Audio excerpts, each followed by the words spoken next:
आजची आपली रेसिपी असणार आहे अख्खा मसूर।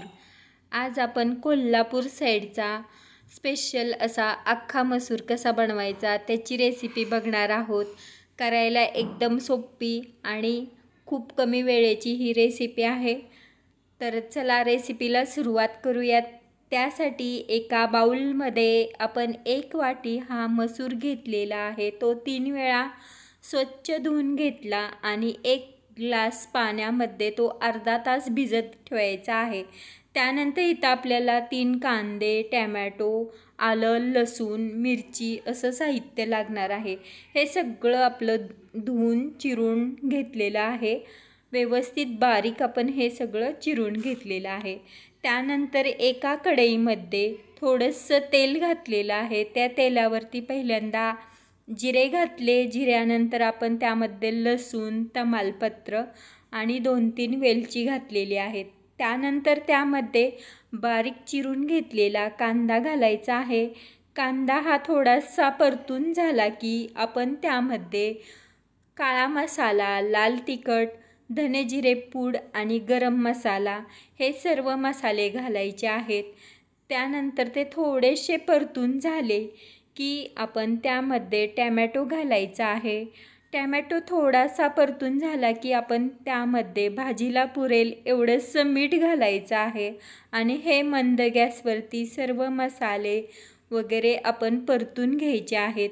त्यानंतर आपण जो अख्खा मसूर अर्धा तास भिजू घातला होता त्यामधील सर्व पाणी काढून घेतलेले आहे आणि तो मसूर त्या मसाल्यांमध्ये घालून व्यवस्थित मंद गॅसवरती 5-1 मिनिटं परतून घ्यायचं आहे। आता त्यामध्ये थोडंसं आलं आणि लसूण घालून हे सर्व आपण कुकरला शिजवून घेणार आहोत। आता आपला मसूर आहे तो मसाल्यांमध्ये चांगला आपण परतून घेतलेला आहे। ज्या वाटीने आपण मसूर घेतला होता त्याच वाटीने आपण त्यामध्ये 5 वाटी पाणी घालायचं आहे। 1 वाटी मसूरसाठी हे योग्य प्रमाण आहे, म्हणजे आपला मसूर एकदम छान असा तयार होईल। आता हे कमी गॅसवरती आपल्याला 15 मिनिटं चांगलं शिजवून घ्यायचं आहे। 1 शिट्टी काढायची आणि 15 मिनिटं कमी गॅसवरती शिजवल्यानंतर मसूर हा चांगला शिजला जातो, जास्त गाळ पण होत नाही, एकदम दाटसर अशी आपली भाजी तयार होते। आता त्यामध्ये आपण लसणाची फोडणी घालणार आहोत। त्यासाठी तुम्ही तुपाचा देखील वापर करू शकता किंवा तेलाचा सुद्धा करू शकता। आता आपण त्यामध्ये चिरून घेतलेला लसूण घातला। लसूण थोडासा लालसर झाला की आपण त्यामध्ये 2-3 हिरव्या मिरच्या घातलेल्या आहेत आणि ही फोडणी आपण कुकरमध्ये जो मसूर शिजवून घेतलेला आहे त्यामध्ये घालायची आहे आणि आपण फोडणी घातल्यानंतर लगेच कुकरचं झाकण लावायचं आहे, म्हणजे लसणाचा पूर्ण फ्लेवर त्यामध्ये उतरतो।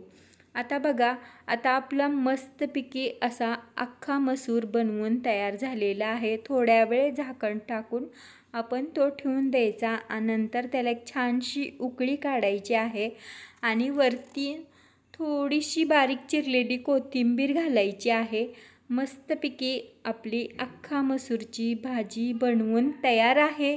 तुम्ही ही रोटी, नान, भाकरी, चपाती सोबत खाऊ शकता किंवा भाताबरोबर पण खाऊ शकता। एकदम मस्त आणि सोप्या पद्धतीने आपला अख्खा मसूर बनवून तयार आहे। कशी वाटली माझी रेसिपी?